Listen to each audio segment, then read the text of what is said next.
All right, let's get cracking then. You've attended council hearings in person. You've tuned into our televised proceedings on Channel 13. Now you have the chance to listen to us on the radio as we demystify our work and the people who do it. This is not a council hearing. This is Hearing the Council with your host, Josh Gibson.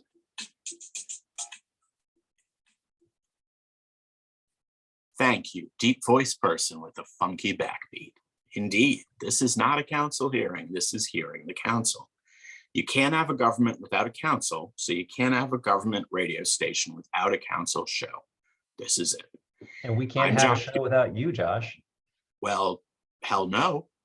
Yeah, yeah, you got me there.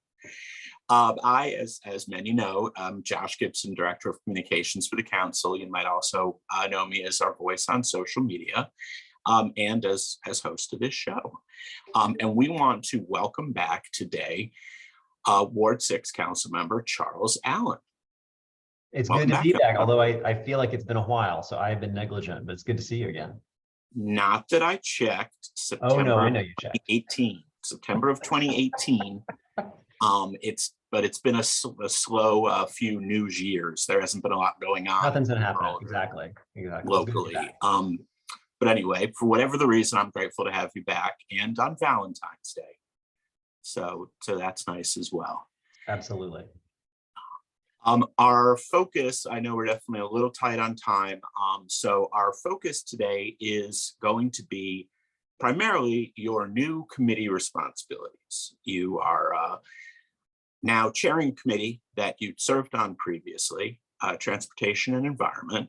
So I want to talk a little bit about your priorities there. And other than that, we'll see where things take us. Yeah, well, I'm really excited. This is, Councilmember Che led this committee for a long time. And with her retirement, I was really excited to get tapped to lead this committee. Transportation, energy, environmental issues are kind of near and dear to me. So it's just a really great opportunity. I'm really excited about it. And I think, we're at a moment over the next couple of years, especially with the bipartisan infrastructure law that was passed, especially with the Inflation Reduction Act that was passed nationally. We're about to see so much in the way of prioritization of resources, of funding that's going to come in. It's really going to be a really critical and important time to help shape how the district responds to this, how we help get all these different dollars, these programs, these efforts down into our communities and our neighborhoods and into our residents' hands and homes. So it's really a exciting time, frankly, to be chairing this committee. Was this your top choice when you had to go to Chairman Mendelson with your wish list? Yeah, this is what I asked for, and so I was really grateful that we got that. I got a great committee lineup, and so I am excited to get to work. It just from looking at kind of your background and also Councilmember Che's time on the committee, it seemed like she leaned a little bit more towards the environment side of transportation and environment. And I'm just guessing, even though I know you have bills out on both halves, that you are going to be a real transportation leader. You're going to really emphasize the transportation half of the coin. Do you think that is fair? I think that both are really important. I kind of view them as like two sides of the same coin. And so they are intrinsically linked, which I think is why it's important and why they're grouped together from a committee structure standpoint. But yes, I will be pushing aggressively on transportation, everything from safe streets and trying to actually put in place a Vision Zero plan to rethinking what transportation means. And I really see these as integral links to our economic recovery, to our workforce development, to everything. So I see this as a kind of a common thread that's going to touch a lot of different areas that we've got to work on across the whole city. But transportation will certainly be a pretty important part of it all. You're in an interesting spot because I feel like one of your signature transportation bills was the free bus measure that passed before you even were chairing the committee. So how do you go up from there? Well, first off, we actually have to implement this and make it work. But yeah, I mean, as a member of the committee, I enjoyed working with Councilmember Che because we really formed a really good partnership on the committee. So I was a member of the committee, but was able to get a lot done working with her. And one of the big things most recently is our Metro for DC proposal, which, as you noted, will essentially turn our buses fare free as early as this coming July. Simply transformative for our city, for our businesses, for our workers. And then on top of that, it'll also phase in about a year and a half or so, it'll phase in $100 a month subsidy for DC residents for the rail. I think that while we've got the law passed, the CFO has said all the money is there. Now we got to get to implementation with WMATA and with DDOT and with the, the soup of acronyms that exist. But really, at the end of the day, it's getting this thing up and running. That's going to be really a priority for this entire first year. Now, this is a little bit inside baseball, but walk me through how it went from being purely the $100 subsidy bill to presto changeo, in a cool kind of way, turned into the free bus situation, which I know Chairman Mendelson was involved a bit behind the scenes, but that was it literally just an epiphany? Was it really just, wait, that the logistics are easier on free bus, let's lead with that, and then have a phase. I'd just be curious to hear how that happened. It was a combination of kind of opportunities and the right moment. So, I first introduced this idea actually the week before DC shut down with the pandemic. So we introduced this first in the spring of 2020. Obviously, as we had to focus on our immediate pandemic response, it kind of went to the back burner for a little bit. In a way, though, people really were able to see how important this is because of the pandemic in two ways. One is seeing that those that are most bus dependent, those that are most transit dependent, were the very essential worker that everyone was cheering from their porch and windows. The folks that were working the hospitals, the folks that were making sure the grocery stores were stocked, the folks that did not have the opportunity to telecommute and join in from their home on a computer. And that's why we saw our bus ridership, dip initially, but recover very quickly. And so I think people really understood how important that bus ridership is. The second part is recognizing how important our WMATA's recovery is to the overall DC economic recovery. So those two things help people really see it.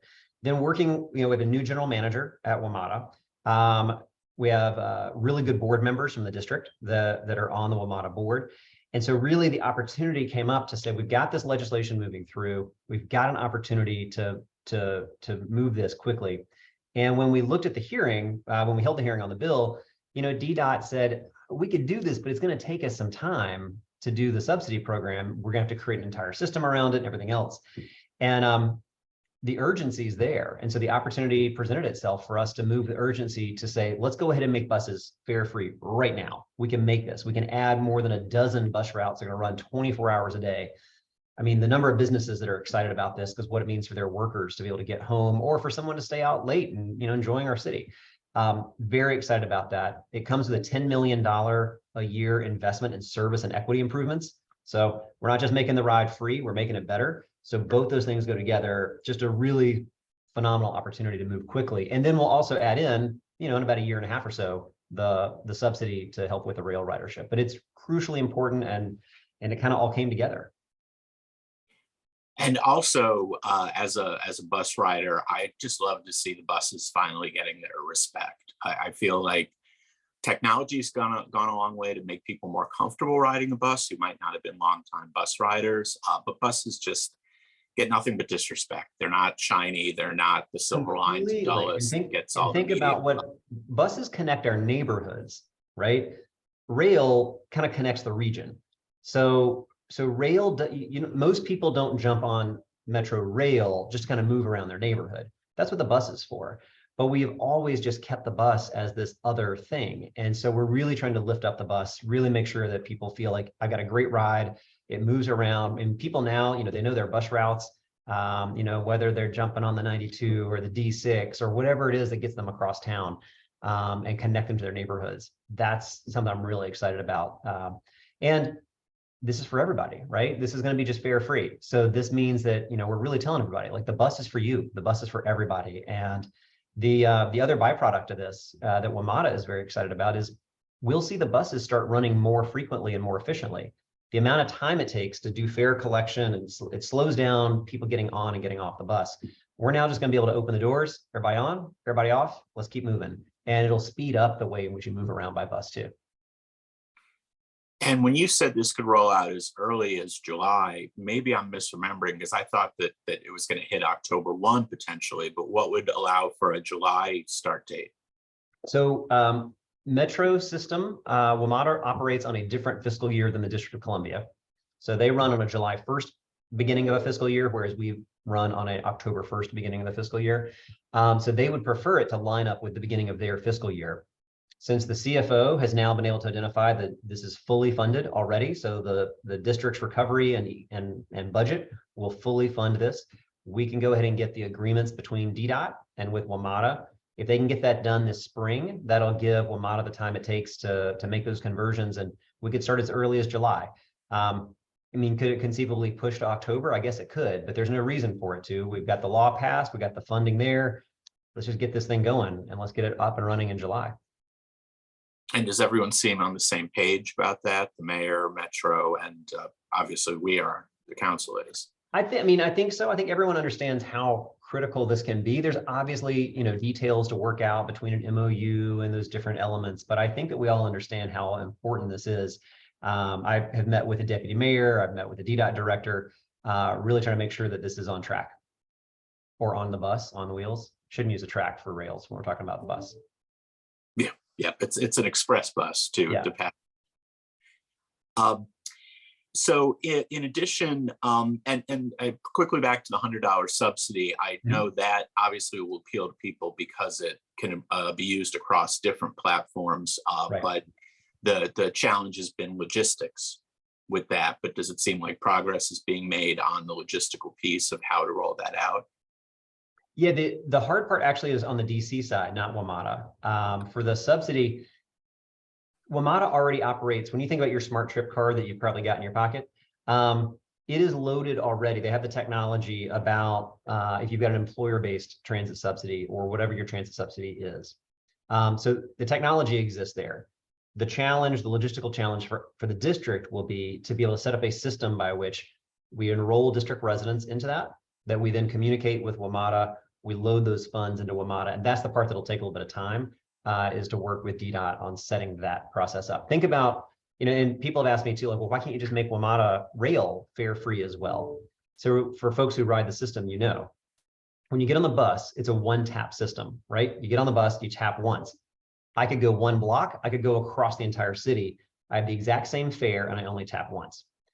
On Metrorail, it's a two-tap system. I tap when I get into the system and I tap when I get out of the system. And my fare is different. If I go a couple of stations or if I go across the entire system, I'm going to pay two different fares, whereas bus is one. So as long as we have a two-tap system for rail, then we have to use the subsidy idea. And we're going to get there because I don't think we're going to move to a single flat Metrorail fare system. But that's also why we can move bus quickly, because it's a one-tap system, standardized fare across the whole system. Metrorail is a two-tap system because you have a variable fare based on how far you travel. And it is going to be an opt-in system. There's no way to just, if you have a smart trip and you're a DC resident, the $100 just shows up.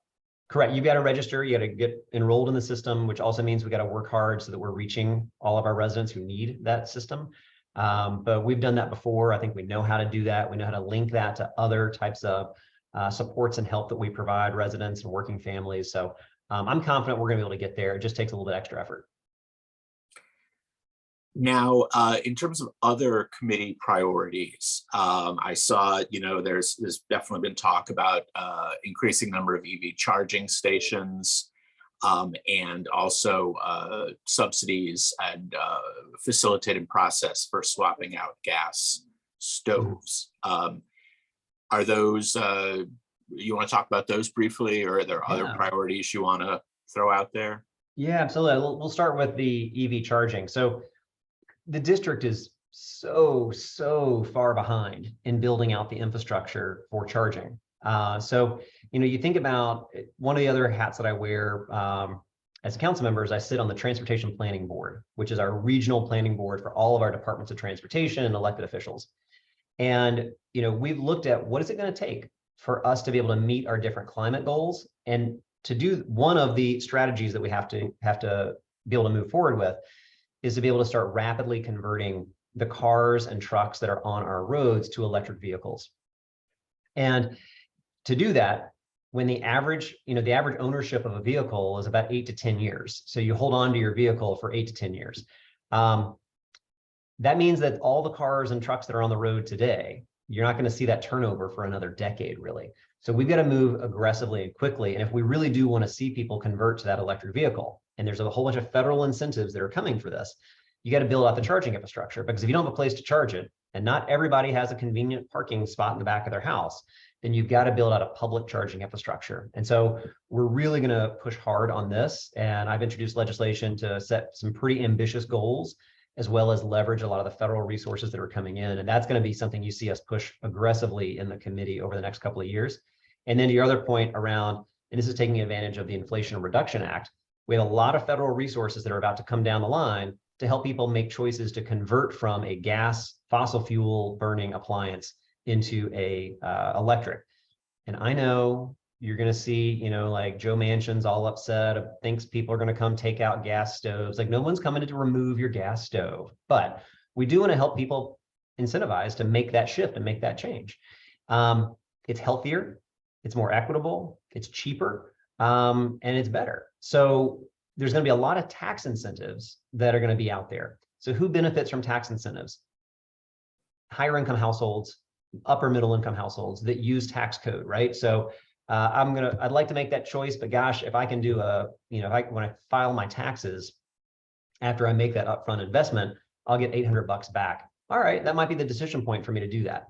But if you can't actually front the costs for installation and that appliance in the first place, then the tax code is only going to be helping upper middle and higher income households. So we're really building out an entire strategy around how do we help lower income households be able to swap these out basically at no cost. How do we make sure we're paying for it, utilizing the Inflation Reduction Act, but also, and this is where, I mentioned earlier, these kind of lines that connect to other efforts. The workforce opportunities that we have in front of us for this type of electrification, the jobs and careers that we're going to need to be able to create pipelines of DC residents that are going to have well-paying, great jobs is immense. And so we've got to work aggressively to make sure we've got folks getting trained up, that we've got the opportunity to be able to know how to do that. If you're going to change out from a gas furnace to an electric, or you're changing out a gas water heater to electric, there's a lot of people that are about to start making these choices to make these changes. And if we don't have a workforce ready to take advantage of it, then DC residents don't get to benefit from that. And so that's one more place where we're trying to help draw those lines, because that is something that, while maybe workforce development isn't necessarily in our committee, there is a direct line, I think, to the green and clean economy that's coming and the jobs and careers we can create for that. Definitely. And back on the EV conversion, a resource that folks might not be thinking of is a gentleman by the name of Gabe Klein, who headed up the Zipcar's DC office, was head of DDOT, has gone on to be literally the head of, my understanding, of installation of electric vehicle charging stations for the nation, for the president. And he's not that he's going to play favorites, but the fact that he's familiar with DC's infrastructure, it doesn't hurt. Hopefully will bode well for us. Yeah. I haven't seen a lot of people make that connection, but shout out to Gabe. So mentioning your transition of committees, unfortunately, your prior committee, the workload of your prior committee is showing up in your new committee's jurisdiction. It seems like, unfortunately, there's been from carjacking to fare jumping to violence in Metro. The world of judiciary is definitely present in the world of transportation. Can you talk a bit about how your prior committee and your new committee are overlapping, and what your thoughts are for how to get on top of the situation that we've been facing? Yeah, well, I think public safety hits every committee and every person. So it's kind of a shared priority for everybody. I think we're trying to look at ideas. We'll use Metro as an example. I know in talking with the general manager, public safety on our Metro system is huge priority. It's also how we people need to have confidence that they can have a safe ride on the bus on Metro. And we've unfortunately had a series of shootings around Metro stations, and sometimes in a Metro station, that are just absolutely devastating. So I think there's a good partnership that is being created between the Metropolitan Police Department and our WMATA Transit Police, two different police departments. The WMATA Transit Department has said they are about 25% of their officer positions are vacant. They're having a really difficult time being able to recruit and hire folks. In DC, I helped create huge recruitment incentives, retention incentives to try to help out from an MPD perspective. But we've got to be able to have that effort be paired together. And we're going to be piloting, I think it's around 5 or 6 stations overall, where you're going to see MPD officers paired up with Metro Transit Police to kind of help be a little bit of a force multiplier and be highly visible in that process. So I think you're going to see some partnerships that I think will help resonate with riders to help make sure that you've got a greater confidence in a safe ride. Yeah, I know I've been in the DC area since I was 6, and everyone always knew Metro as the safest place you could be. And what I'm wondering is this, I don't think there was superior law enforcement on the Metro. I just think Metro was safer because Metro was safer. Now that bubble has been burst, and I feel like there is more public safety issues, I don't know how do we go backwards? How do we get back to a time where Metro is as safe as can be? First off, I would say Metro is safe. I ride Metro regularly myself, and so I want everyone to feel confident in that ride on Metro. I'd put my family on Metro immediately. Metro is a safe ride. That said, we still need to work on public safety challenges and make sure that folks feel confident in that. And there's two, this is not an exhaustive list, but I think there's two main issues that I'd focus on as well. One is because of federal inaction, as well as court decisions, we see more guns, illegal guns in our community now than we have before. MPD is recovering twice as many illegal guns off the streets in DC than they were just a year or two ago. That is deeply troubling. And that is absolutely a result of the complete inaction of Congress to take smart gun laws and put them in place, as well as a court that has eroded DC's strong gun laws. So that is one factor. There's another significant factor, which is we have a lot of people that are struggling following a pandemic, following the different stressors that have taken place. We have more, I think, mental health challenges of people in deep, deep need than we had a couple of years ago. And so we see that play out in conflicts between young people. We see that play out in conflicts with adults. Things that used to be just maybe a verbal argument are turning quickly into violence. And that to me is another real significant need of a really strong response on mental and behavioral health to identify individuals that are at risk and go get your resources. Because I do think when you have a combination of deep mental health, behavioral health crisis and easy access to guns, it is a lethal combination. And it is not an exhaustive list, but those two items, I think, do represent a difference. And that's not just on Metro. That is something that we are seeing in neighborhoods and communities, not just in DC, that's across the entire country. Every city in America has been struggling with this. Small towns have been struggling with this. Suburbs have been struggling with this. So it's not unique to us, but we know that our solutions are going to be homegrown. And so we've got to really be responsible for what we can control and really take a lot more aggressive action.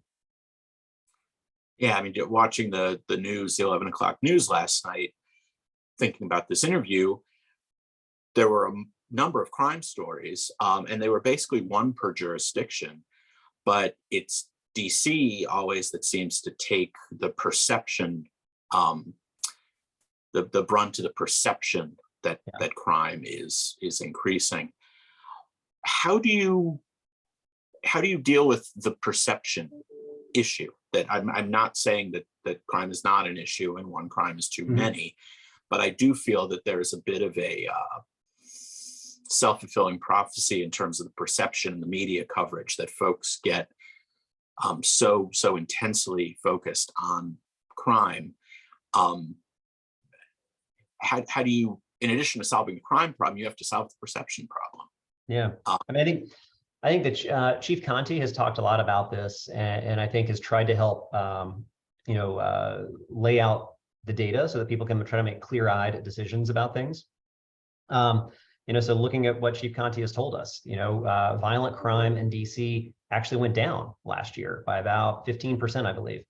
Violent crime this year compared to last year is down about another 17%. But here's what I always say. I could show you all the stats in the world.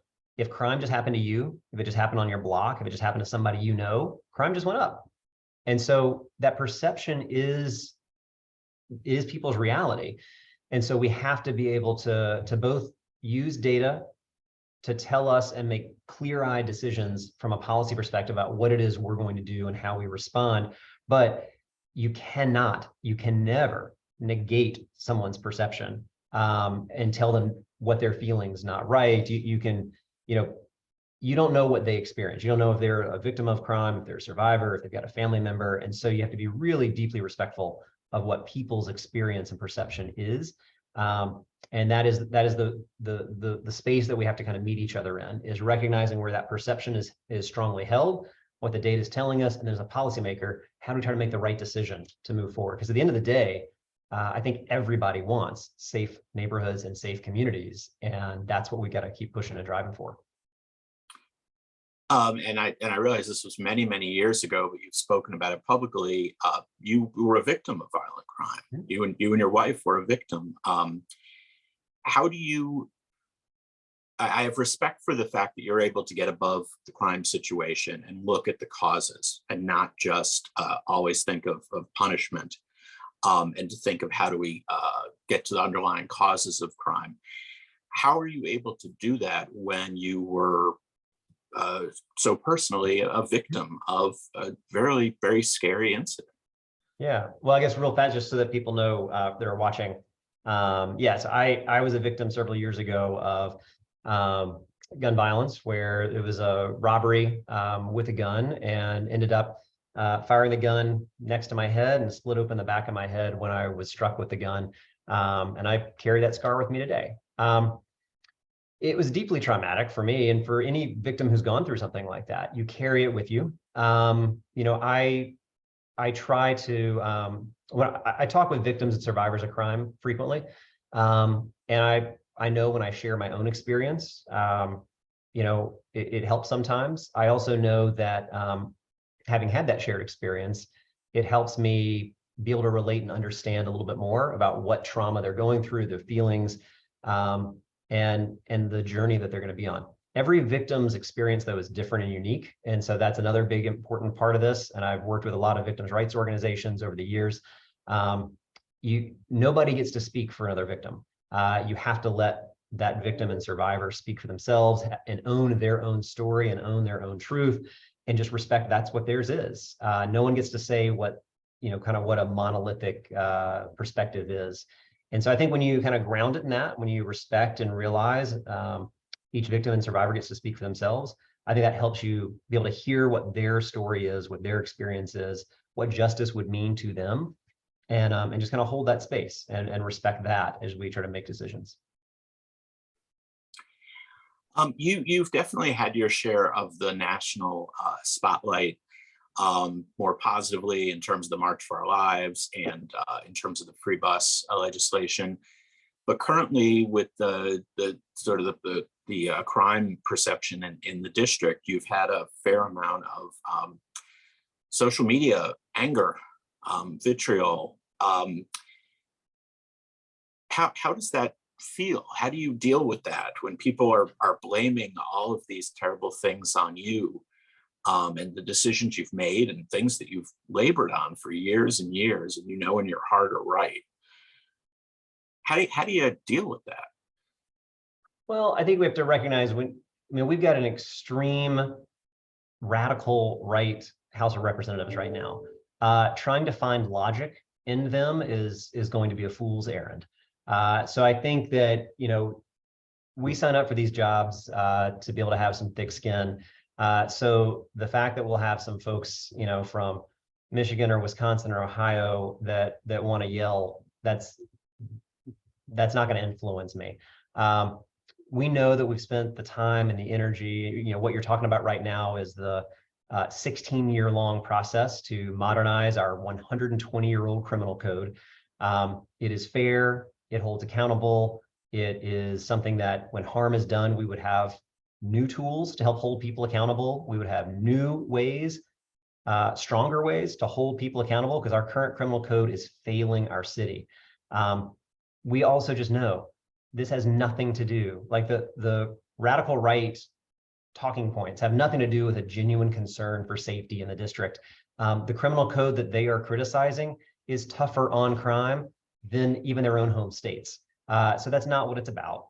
It's about scoring political points on the backs of DC residents. We are used to that. It's not fair, it's not right, but it's what we've seen happen time and time again. And we will just have to continue to fight until we receive full DC statehood and full representation. It is the position that we are in.